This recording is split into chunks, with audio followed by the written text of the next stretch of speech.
आज मैंने इंस्टा में एक पोस्ट देखी। वैसे हमेशा की एक मर्डर केस था, पर यहाँ पर कुछ अलग था। जैसे ही कमेंट सेक्शन ओपन किया तो देखा कि अने सब मर्डर को जस्टिफाई कर रहे हैं, क्राइम को जस्टिफाई कर रहे हैं। तो मेरे को लगा चलो देखते हैं क्या है।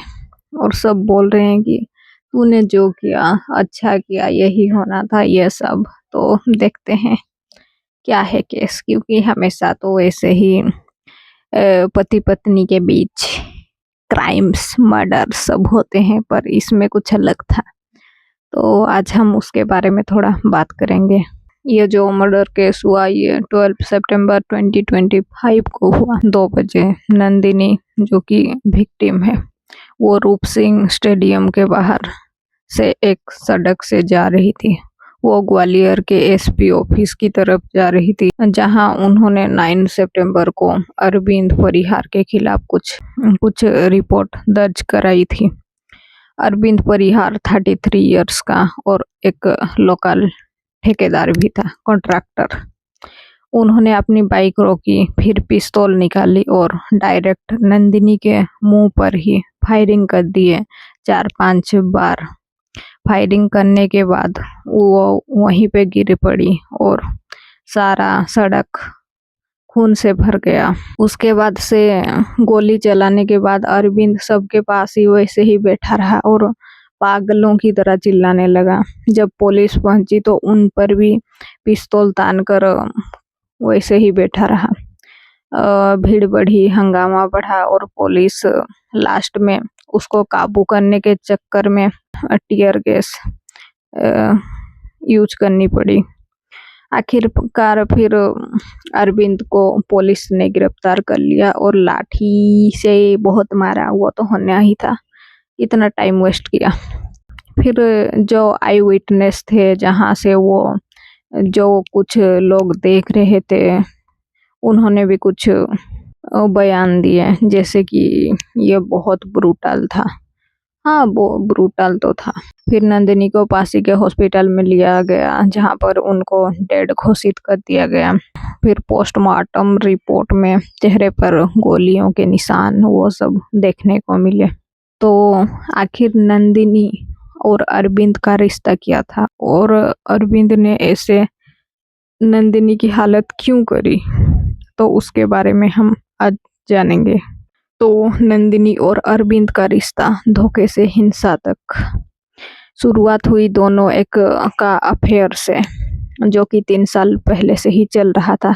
अरविंद ने नंदिनी को शादी का झूठा वादा किया, जबकि वो पहले से ही शादीशुदा था और उसके भी बच्चे थे और नंदिनी के भी 3 बच्चे थे। तो दोनों ही शादीशुदा थे। झगड़े की वजह यह था कि नंदिनी को पता नहीं था कि अरविंद शादीशुदा है। तो जब पता चल गया तो उसने ब्रेकअप कर लिया। पर अरविंद को तो नंदिनी चाहिए थी, इसलिए वो ब्लैकमेल करता रहा। पुलिस के मुताबिक नंदिनी अरविंद के संपत्ति का हिस्सा और तलाक की मांग कर रही थी, क्योंकि उन दोनों ने आर्य समाज के अनुसार मंदिर में शादी कर लिए थे। तो पति पत्नी वो दोनों थे। अरविंद धमकी देता था, अगर तू मेरे पास नहीं लौटी तो मैं तेरा जान ले लूंगा, और ये पुलिस के रिपोर्ट में भी दर्ज है। और ऐसा नहीं था कि अरविंद ने ये पहली बार हमला किया था, एक ही टारगेट किया था, नहीं, पहले भी वो बहुत हमला किया था। जैसे कि नवंबर 2024 को अरविंद और पूजा परिहार दोनों मिलकर नंदिनी को हरास किया करते थे। एआई जनरेटेड न्यूड सब बनाकर उसके फैमिली को भेजा करते थे, उसके माँ को, बहन को, भाई को, सबको, उसके बच्चे तो को भी भेजा करते थे। और एक बार तो अरविंद ने कार से नंदिनी, उसके बेटे और माँ को कुचलने की भी कोशिश की। इसमें हत्या का प्रयास का केस दर्ज हो गया और अरविंद गिरफ्तार भी हुआ था। तो आखिरी शिकायत जो हुई थी 9 सितंबर को, नंदिनी ने एसीपी ऑफिस में एक रिपोर्ट दर्ज की, जिसमें जान का खतरा के बारे में बताया, क्योंकि अरविंद जो था पहले पे हमला कर रहा था तो वो सिक्योरिटी की डिमांड कर रही थी, पर कोई सुना नहीं और ये दुखद घटना हो गया।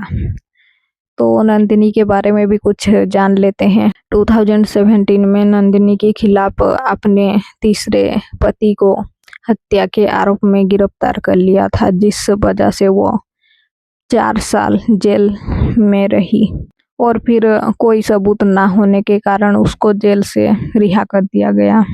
तो ये था नंदिनी का क्राइम रिकॉर्ड, लेकिन हत्या का आरोप अभी तक साबित नहीं हुआ था। तो इतना तो पता चल रहा है कि नंदिनी का पास्ट भी कुछ अच्छा नहीं था।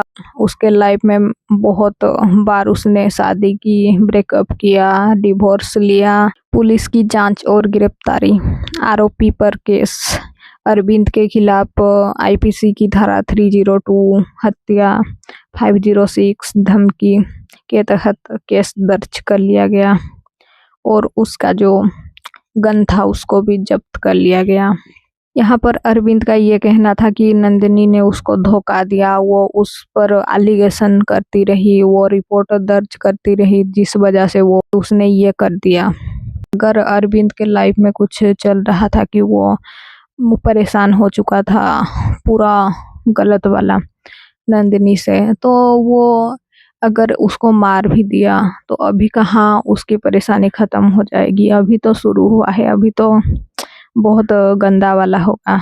उसके लाइफ में जो होगा उसके जो फैमिली मेम्बर्स हैं उनके साथ भी होगा। तो होता है, हम अगर कुछ क्राइम करते हैं तो हमारे साथ साथ पूरी फैमिली सफ़र करती है। तो इस बात को सोचने की ज़रूरत है कभी भी कुछ भी करने से पहले। और सोशल मीडिया पर तो ये चल रहा है कि उसने सही किया, गलत किया, ये चल रहा है, पर किसी को मार देना ये तो गलत होता है। तो कभी भी आप वायलेंस को जस्टिफाई नहीं कर सकते हैं, वो हमेशा से गलत था, गलत होगा, चाहे लोग कितना भी सपोर्ट करें। अभी तक कोई भी अपडेट नहीं आया है, पर दोनों गलत थे, ठीक है। अगर नंदिनी गलत थी तो उसको सज़ा मिलनी चाहिए थी, अगर अरविंद गलत है तो उसको सज़ा मिलेगी। नंदिनी गलत थी तो अरविंद क्यों उसके पास जा रहा था, उसको क्यों फोर्स कर रहा था कि अपने लाइफ में लाने के लिए। और अगर अरविंद गलत था तो क्यों वो अरविंद से डिमांड कर रही थी पैसों के लिए, डिवोर्स के लिए। तो यहाँ पर दोनों ही गलत थे, पर ये हत्या करना, वायलेंस करना, उसको असोल्ट करना, टारगेट करना, ये सब गलत है। यहाँ पर क्लियरली एक को डिवोर्स चाहिए था और एक को फोर्सफुली उसको रखना था साथ में, इस वजह से ही ये हत्या हुई। और आपका क्या ओपिनियन है इस केस को लेकर, आप कमेंट करिए। और मेरी वीडियो बनाने की कोशिश ऐसे ही जारी रहेगी, क्योंकि क्राइम कभी ख़त्म नहीं होता है।